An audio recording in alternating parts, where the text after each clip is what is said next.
If you look at these videos that have been coming out of the dam being hit yesterday, the missile that went into that dam yesterday was a North Korean bought $2 million missile, cruise missile that was launched from inside Russia, I imagine. The bottom of that reservoir is full of radioactive silt. You can fact check this, and that will wash into the city, and what's left of it will evaporate and go into Europe.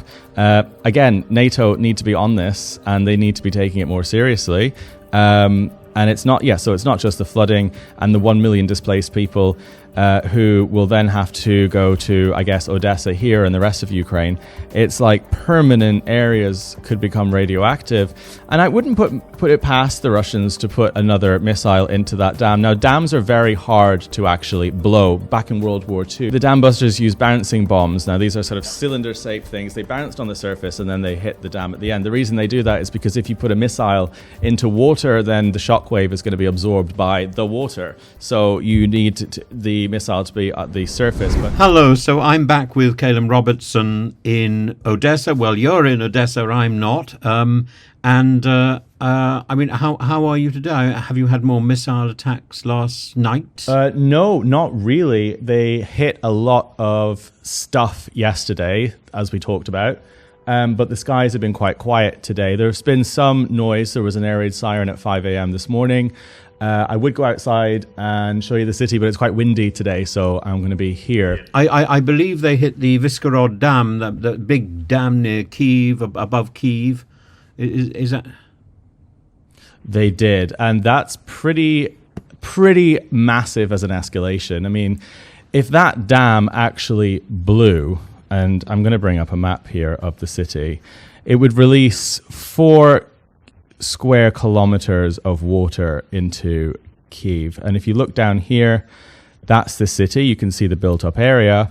And if you zoom out, look at the size of that reservoir above it. That's the amount of water in that reservoir is the equivalent of about 1,500 pyramids of Giza, all piling into a major built-up metropolitan area.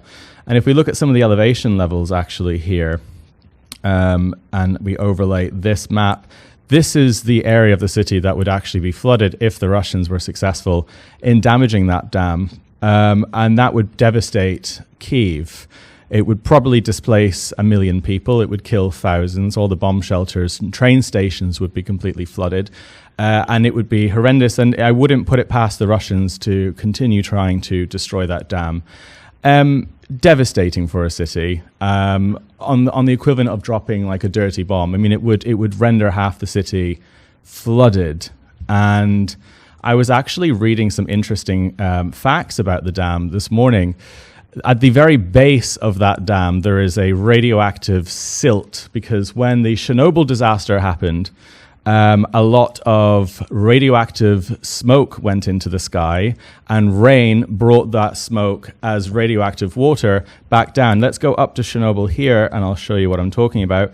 That rain then went into this river here, which went to the base of the reservoir, and the bottom of that reservoir is full of radioactive, heavy silt, and that would also be released into the city. There were discussions about 20 years ago to drain the reservoir because it's quite shallow and make it deeper so there could be more water in it. And the reason they didn't was because the stuff at the bottom of there might evaporate and create more radioactive dust clouds across Europe. So interesting facts about that dam, but like it would be seriously devastating if they were to hit it again, which is why Ukraine's air defense is so important right now, and why the West should be continuing to supply them with the stuff they need to keep things shot out of the sky. The Guardian did a small piece about this today, about the dam, and it was talking mostly about the possibility of it flooding should the dam breach its banks. But I think what you've talked about is the possibility of radioactive silt. That's really important, the nuclear threat to this dam and the dam bust. Yeah, I'm surprised the media haven't picked up on this. I was doing lots of research about the dam this morning and found that in a historical article, but it's still the case. So this might be the first time it's been discussed. But the bottom of that reservoir is full of radioactive silt. You can fact check this. And that will wash into the city, and what's left of it will evaporate and go into Europe. Again, NATO need to be on this, and they need to be taking it more seriously. And it's not, so it's not just the flooding and the 1 million displaced people who will then have to go to, I guess, Odessa here and the rest of Ukraine. It's like permanent areas could become radioactive. And I wouldn't put it past the Russians to put another missile into that dam. Now, dams are very hard to actually blow. Back in World War II, they used things called... The dam busters use bouncing bombs. Now, these are sort of cylinder-shaped things. They bounced on the surface and then they hit the dam at the end. The reason they do that is because if you put a missile into water, then the shockwave is going to be absorbed by the water. So you need the missile to be at the surface. But the Russians aren't that clever, and they've decided to, if you look at these videos that have been coming out of the dam being hit yesterday, the cruise missile, which looks like a North Korean $2 million cruise missile, went into the water, which is why the dam didn't break. Very silly. That dam is about 1,000 foot wide as well, and it's made of reinforced concrete. And you would need a lot more than what they did yesterday to take it out. But what they probably have taken out or could is the hydroelectric capacity of it, which I think that dam generates 440 megawatts, which would power, 1 megawatt powers 800 homes. So that's 360,000 homes that dam powers at a time where they're hitting the energy infrastructure of this country very heavily. So that is also extremely concerning. It's another point to this that is out of control is the missile that went into that dam yesterday was a North Korean bought $2 million cruise missile that was launched from inside Russia, I imagine. And the Ukrainians know where all of these launch points are, where all of the air bases are, where the planes are taking off that are dropping these bombs, and the areas are that are launching them. But they're not allowed to hit them because the West have given this country all of these weapons and said that they can't use them. And it doesn't make any sense that Russia can send $2 million missiles from Russia to Ukraine and hit the dam in the capital city, and Ukraine can't send something back to where the missile came from because they're worried that Putin is going to go crazy and go nuclear. Well, there's evidence that Putin isn't going to go crazy and nuclear because the Ukrainians, instead of putting the missiles into Russia, have been putting homemade drones into buildings in Moscow consistently for the last few months. We've seen videos of this. And Putin has not gone nuclear. In fact, he's not done much at all. So they can be used, and they should be used, and the West needs to allow them permissions to use them immediately to retaliate on this, because you can't win a war if only one side is allowed to attack you. Yes, but there have been other missiles that Putin hasn't used much, like, for example, the Zircon hypersonic weapons that evade detection, that deliver these huge blasts, short of a nuclear option with this huge mushroom cloud, some sort of sonic missile. Well, the gigantic missiles that they've been putting into buildings like the one in Dnipro that killed dozens of civilians, they've got stockpiles of those. The targeting system's not very good, so they don't land where they should land in a lot of the ways, which is also why this dam probably won't blow, because to blow a dam of the size that the Kiev dam is, which is 1,000 foot wide, a cruise missile can take out about 50 meters of concrete. You would need at least 15 of those to take that dam out. And the Russian targeting system isn't very good, and the air defense in Kiev takes out about 50% of what goes in there. So they'd have to fire probably 50 of those missiles to take that dam out. They'd all have to land in the same spot, and it would cost about $400 million. So we'll see what happens, but it's really concerning. This country is not on its knees, but its infrastructure is really being hit right now. And if that city floods, if the capital city floods, it's going to cause complete chaos. it's at full capacity. There's 3 million people living there. But this shows that Putin is willing to do whatever it takes to genocide and destroy this country. This is like it's a serious escalation to hit the hydroelectric dam in Kiev. I don't think enough people are talking about the importance of it. Can you talk more about the units poised in Belarus? I haven't seen any updates about what's happening in Belarus. It seems like in the last couple of days they've been amassing people on the border. They've been amassing soldiers, and members of the Russian army have been spotted with them. So this is shaping up to be something that could end up being an incursion. They could try and take Kiev again. I think there's a 10% chance of that. It's quite unlikely, but this is what people said in 2022. Putin's, if the dam were to burst, that would represent an opportunity. It would. And I don't like to get into strategy too much because you can't do that in a country that is at war.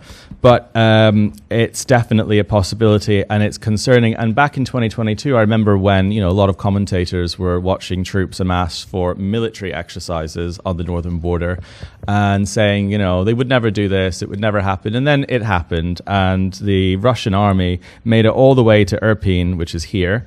And that is, that's like the distance between Luton from London. They nearly got to the heart of Kiev, and no one predicted what they were trying to do, and it happened. So you never really know what's coming next in situations like this. But I mean, Putin's army, the professional soldiers are now stationed in Sochi and guarding his palaces. It amuses me about whether he's alive or whether he's in a fridge. I mean, I don't know. I think he abandoned humanity long ago, like Schrodinger's cat. We just don't know whether he's alive or dead.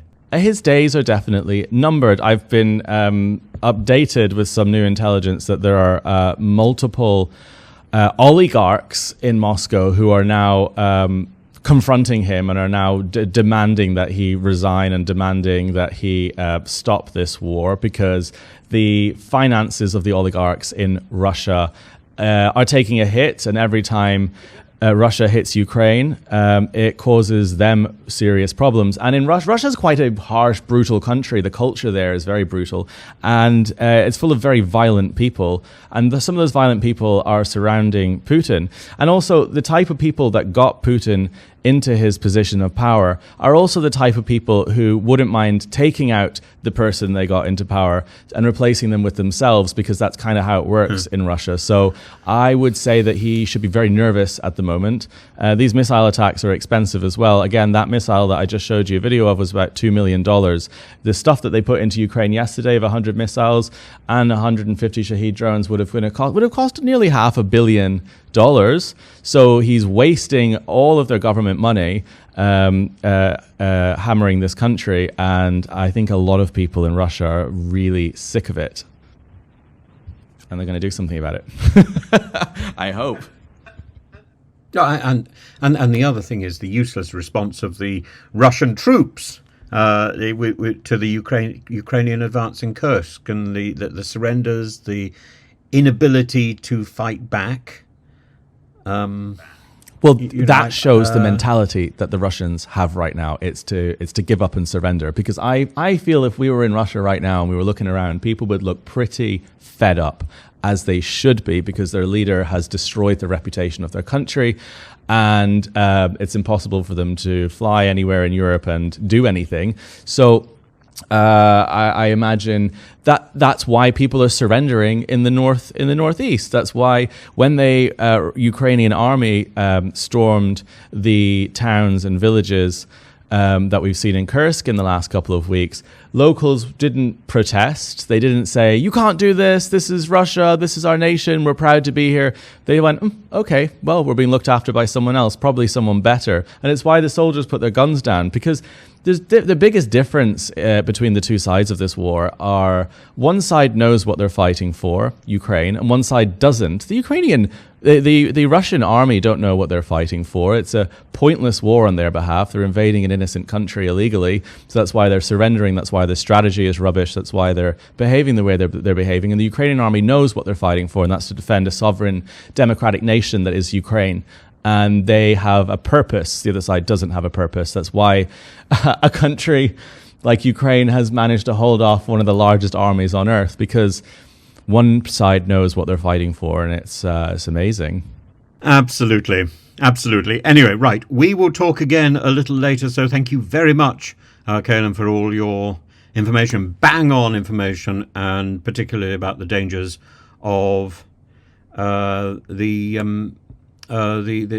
hitting of the dam near Kiev. We will talk again a little later. Look after yourself, be careful. Of course, always careful. Bye.